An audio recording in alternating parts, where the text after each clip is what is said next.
Welcome back. So theatre is seen by many as an opportunity to reflect on society and the extent to which certain moments have defined people's histories. A piece called The Good White is showing at the Market Theatre, and it's probably a case in point. This play chronicles part of the Fees Must Fall protests in South African universities and tells an all too familiar story of the country's difficult past. But what inspired this work, and why tell the story now? Let's speak more about this with playwright Mike van Graan and director Greg Homann, who join us via our video link this morning. It's lovely to see you both. Thanks for making time to speak to us. And what a bold title and a bold subject. Perhaps I'll begin with you, Mike.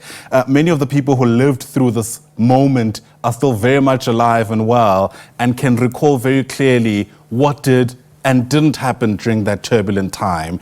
That must have, I suppose, put some kind of pressure on you on how you reflect this moment back to us.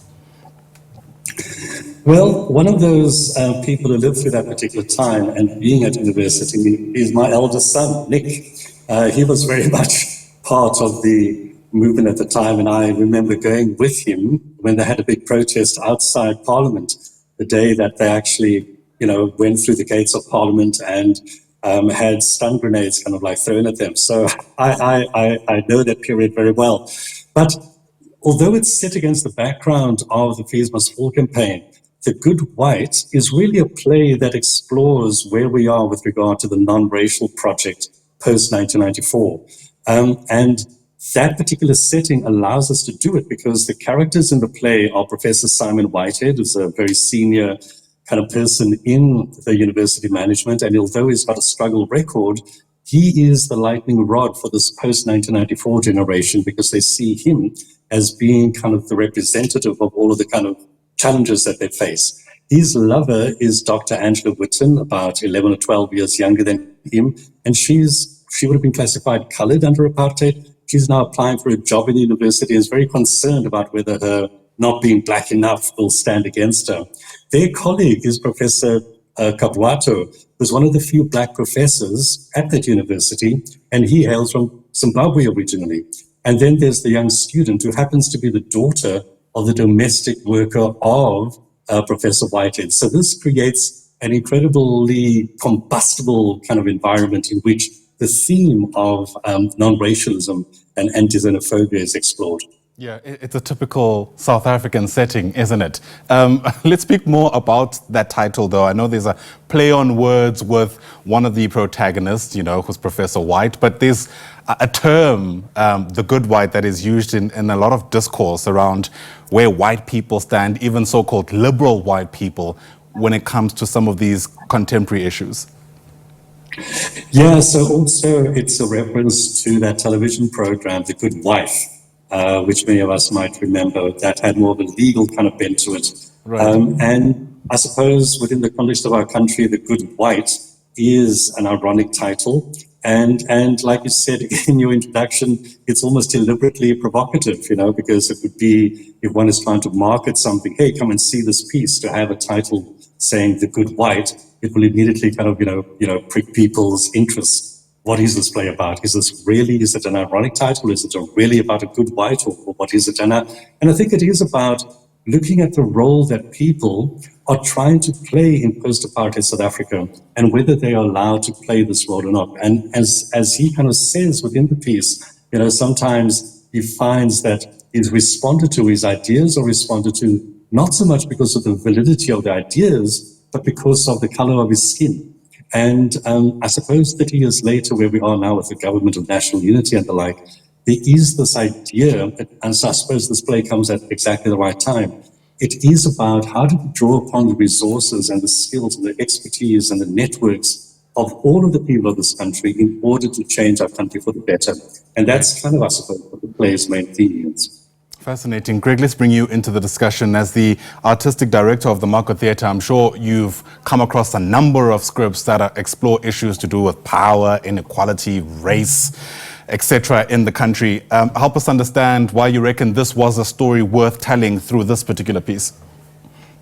Well, firstly, Mike has a great history with theatre. Many of his most important and seminal plays have been through our doors over the years, dating back to Green Man Blushing, and also the work when Swallows Cry, and work that I directed many years ago called Brothers in Blood. So, amongst others. So the first thing is that Mike is an important playwright within the South African context, but he's been an important playwright for the Market Theatre. So that was obviously one consideration. But as Mike knows, he's a prolific playwright. He writes a lot, and he has sent other plays through to us that we've considered. When I got this play about a year ago and read it, it was really exciting because it felt like it positioned a historic moment, but it allowed us to reflect on that historic moment in a way that really speaks where we are at now as a country. And it really is a play that positions the four characters that Mike has described in a very personal conversation for themselves, but in their personal conversation, the political conversation about where we are as a country, and how we understand particularly identity and race politics today, and how that conversation and the very limited labels and narrow thinking around identity actually has limited us as a country. Sure. And so, as Mike said, sometimes we judge not what is being said, but who is saying it, rather than really engaging with the content of what's being said. And purely because the mouthpiece for the content might look a particular way. So the play is really fascinating in that sense. And as I said, what's really, I think, engaging an audience, very, very strong, nuanced, complex relationships, brilliant performances by the wonderful cast that we have. And it's funny, it's dealing with very serious stuff. It starts in a very provocative way, which I won't mention on TV. But it then becomes a story that's deeply personal, but in being deeply personal is also a national story. Sure. Let me apologize to our viewers, Greg. It doesn't seem we have the best audio connection to you. I'm hoping throughout the course of our discussion it'll stabilize. But Mike, let me throw it back to you and just pick up on part of what Greg has just said. I mean, it's a multi-character play, the first that I think you've been a part of since 2018. It also comes after the impact of the COVID-19 pandemic, which, let's face it, has in some instances had a devastating impact on theatre generally speaking. How has that context informed your approach to writing this particular piece and how you've watched it come alive? Yeah, so post-COVID, I've been concentrating mainly on one-person shows because of economies of scale. They're much more able to be brought to the stage, as it were, and as an independent playwright, one needs significant resources to be able to stage these kinds of things. So the last multi-character play that I was commissioned to do was for the Fugard Theatre in Cape Town. It was for their 10th anniversary in 2020.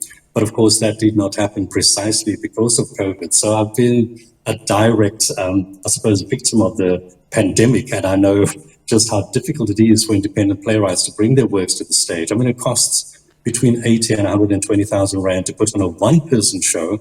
So for something like this, it would be upwards of, 700,000-800,000 Rand to put on a show like this, the rehearsal period, as well as, through the performance period, and money that we as independent theatre makers simply do not have. So I was commissioned by the University of Free State last year to write this particular piece, which I did, and then went in search of, festivals and theatres that would be sympathetic to the piece. And I'm delighted that the Market Theatre and Die Suidooster Fees came on as producing partners. So it was done first at Suidooster Fees down in Cape Town for 2 performances, and it's now transferred to the Market Theatre. And I'm really pleased about that. And I just hope it gains traction, because it is one of those pieces, I believe, that does speak to where we are at this particular time in our country's history. I mean, at the moment, we've just had the Minister of Arts and Culture speaking to the CEOs of state-subsidized theatres, including the Market Theatre, and basically threatening them that they will be fired unless they get rid of any African foreign nationals in their employ. This he did now recently, and he's given them 2 weeks to get rid of foreign nationals unless, or he will fire them. And this is partly what this particular piece is dealing with, because as I said, one of the characters is Professor Kabwato from Zimbabwe, who feels this kind of pressure within the university as well. So, all this stuff that Nelson Mandela was saying about never and never again in this beautiful land shall anyone feel oppressed And here we are 30 years later into our non-racial democracy, and we are doing it again. And from the Minister of Arts and Culture. I wasn't aware of that, and perhaps if the department wants to respond, we're more than willing to give them a platform to do exactly that. But Greg, the Market Theatre has a history of putting together a lot of protest theatre, rich history at that, which is in many instances socially engaging. To what extent do you reckon this piece fits into that legacy? Oh, I mean, I think it hits the mark at every level. It is a contemporary play that speaks to our history, but at the same time, it speaks to our contemporary moment.